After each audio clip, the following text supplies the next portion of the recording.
సమాజాన్ని విభజిస్తూ విద్వేషాన్ని నాటుతున్న మతపరమైన అంతరాలను తొలగించడానికి చర్చలు ఒక్కటే మార్గమని ప్రధానమంత్రి నరేంద్ర మోదీ అన్నారు. మయన్మార్ రాజధాని యాంగాన్లో జరుగుతున్న సంక్షోభ నివారణ, పర్యావరణ అవగాహన సదస్సును ఉద్దేశించి దృశ్య సందేశాన్ని విడుదల చేసిన ప్రధాని క్లిష్టతరమైన అంశాల పరిష్కారానికి తాను చర్చలు మాత్రమే మార్గమని నమ్మే పురాతన సంస్కృతికి చెందిన వ్యక్తినని పేర్కొన్నారు. పరస్పర సహకారంపై ప్రపంచ దేశాలు మనుగడ సాగిస్తున్న 21వ శతాబ్దంలో ఉగ్రవాదం నుంచి వాతావరణ మార్పుల వరకు అనేక ప్రపంచ సంక్షోభాలకు ఆసియా పురాతనమైన మార్గమైన చర్చలే సరైన దారి అని తెలిపారు.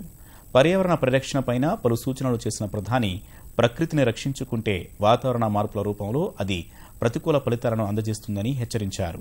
ఆధునిక సమాజంలో వాతావరణ చట్టాలు, నియంత్రణలు చాలా అవసరమని మోదీ అన్నారు.